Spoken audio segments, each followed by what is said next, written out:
Baik, selamat pagi teman-teman rekan-rekan semua. Hari ini saya akan presentasikan tentang tesis saya yang berjudul Perbandingan Metode Credit Scoring berbasis Machine Learning dengan studi kasus di PT XYZ. Nah, untuk pembahasan kali ini pertama ada di bagian introduction, ada literature review, research methodology, research discussion, dan conclusion. Untuk yang pertama di bagian introduction adalah latar belakang dalam pemilihan credit scoring ini yang pertama adalah tantangan dalam dunia kredit atau di bisnis kredit, di mana tantangan ini adalah untuk perusahaan bagaimana cara agar kita bisa mengetahui kemungkinan konsumen tersebut akan bayar tepat waktu. Yang kedua ada risk associated with credit default, di mana ini adalah berkaitan dengan resiko yang diperoleh oleh perusahaan ketika memberikan pinjaman kepada konsumen. Dan ketiga itu adalah seberapa penting keefektifan dalam mengukur penilaian kredit serta melakukan monitoring terhadap konsumen yang diberikan pinjaman oleh perusahaan agar perusahaan dapat meminimalisir risiko kredit mengenai gagal bayar dan kredit macet dari konsumen tersebut. Dan kedua ini adalah parameter quality yang dari perusahaan, di mana pada parameter FID yang merupakan parameter yang paling digunakan oleh perusahaan untuk mengukur quality konsumen itu ada di range angka 6,3 hingga 7,6, di mana dari bulan Oktober dan Januari, di mana target dari perusahaan itu sendiri adalah di 5%. Dari sini dapat kita lihat bahwa perusahaan mengalami kesulitan selama beberapa bulan terakhir untuk mengukur bagaimana keefektifan dalam memberikan pinjaman ke konsumen. Dan untuk rumusan masalah sendiri, yang pertama itu adalah di bagaimana menerapkan machine learning dalam melakukan credit scoring pada perusahaan. Yang kedua adalah bagaimana cara menentukan model terbaik untuk melakukan credit scoring tersebut. Dan ketiga adalah bagaimana cara melakukan implikasi terhadap hasil penelitian jika diterapkan dalam perusahaan.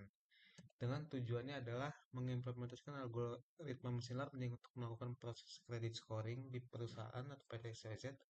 Yang kedua adalah melakukan identifikasi terhadap performa model machine learning berdasarkan kriteria yang ditentukan. Dan ketiga adalah merancang rekomendasi strategi penerapan hasil penelitian dalam perusahaan untuk meningkatkan efisiensi dan akurasi dari nilai kredit skor itu sendiri. Dan berikutnya ini adalah literatur review, di mana untuk tiga literatur review ini yang paling memiliki pengaruh besar.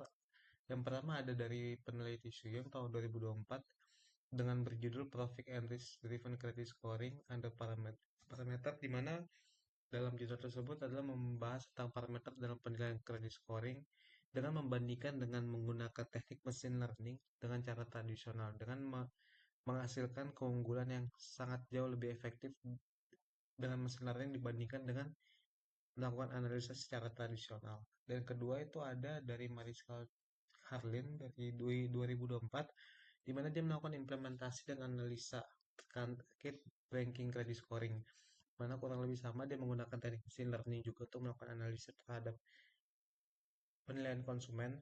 Dan ketiga ada di Jonah Musafa itu di 2024, yang dia juga melakukan penggunaan beberapa metode yang berbeda untuk mengukur keberhasilan dari melakukan customer credit score itu sendiri, di mana yang biasanya kebanyakan dari perusahaan itu menggunakan satu model, dia ingin membandingkan beberapa model yang saat ini juga saya lakukan dengan membandingkan 4 model yang digunakan.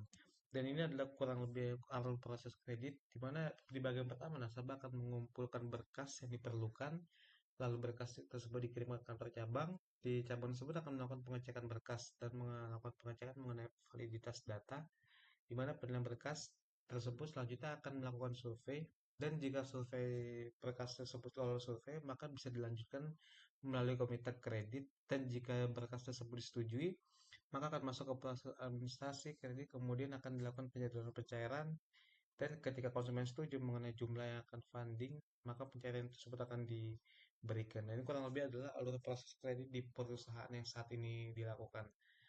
Dan untuk framework dari analisa ini sendiri, yang pertama adalah melakukan analisa pada business understanding, yang kedua ada di data understanding, ketiga ada di data preparation, di mana ini akan melakukan banyak hal uji coba di data, dan kemudian ada data pre-processing, kemudian dilakukan generate test design, dan build model di mana ini merupakan pembandingan antara beberapa model, dan adalah yang terakhir model evaluation.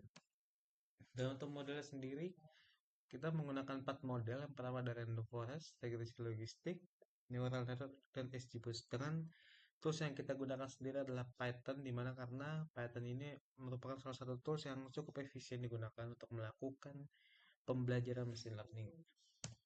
Dan ini adalah kriteria data nanti yang akan kita gunakan, di mana data tersebut terdiri dari 95 variabel beserta satu target, di mana target ini adalah mengenai konsumen yang pernah gagal bayar di perusahaan tersebut. Lalu selanjutnya kita bisa masuk di bagian result and summary, di mana ada 3 result yang kita gunakan di sini. Sebelum yang pertama ada before balancing, di mana di sini merupakan kita murni tidak melakukan cleaning terhadap hasil target, dikarenakan target tersebut terkesan imbalance. Data tersebut 93% kurang lebih masyarakat atau konsumen itu sukses untuk melakukan pembayaran, dan sisanya sekitar 7% melakukan gagal bayar. Sehingga after balancing kita melakukan balance terhadap target, di mana before dan after balancing itu metode paling terbaik adalah random forest untuk after, tapi before balancing ada di XGBoost. Itu bisa kita lihat kurang lebih after balancing random forest di precision dan recall unggul 95,9 dibandingkan dengan XGBoost, tapi di before balancing random forest dan XGBoost kurang lebih menghasilkan hasil yang hampir serupa, di mana random forest unggul di presisi dan XGBoost unggul di recall hingga 91,2%. Dan di akhir kita melakukan tes dengan real data, di mana kita tidak melakukan cleaning sama sekali di bagian data. Jadi kita harus menggunakan data yang didapat dari perusahaan, di mana XGBoost mendapatkan hasil yang lumayan bagus dengan nilai presisi mencapai 89 dan recall di 90,7. Ini membuktikan bahwa XGBoost menjadi salah satu metode terbaik yang bisa digunakan untuk melakukan analisa credit scoring. Dengan hasil yang didapat adalah angsuran menjadi salah satu metode parameter yang paling berpengaruh di dalam melakukan analisis credit scoring machine learning, di mana untuk angsuran before dan after balancing sama-sama menghasilkan parameter yang sama pengaruhnya. Dan yang kedua, untuk before balancing ada effective rate, dan ketiga ada rasio NTF per income. Tapi di after balancing ada customer edge dan BPKB on the status yang menjadi parameter paling berpengaruh. Dimana kalau misalnya kita lihat di after balancing itu sangat berbeda jauh dengan before balancing, dimana untuk angsuran itu sangat memiliki pengaruh yang sangat luar biasa, sehingga parameter lainnya tidak memiliki pengaruh yang lebih besar. Dimana kalau misalnya after balancing kita lihat angsuran, customer age, dan BPKB owner status itu memiliki mutlak 3 parameter ini memiliki pengaruh paling tinggi karena di atas batas 0,07, di mana 0,07 ini merupakan rata-rata dari parameter-parameter lain yang memiliki hubungan dengan hasil dari scoring data. Dan ini juga di real data bahwa menunjukkan juga angsuran menjadi feature yang paling berpengaruh juga di dalam kesuksesan untuk melakukan scoring, di mana ada angsuran, customer S, dan juga BPKB owner status.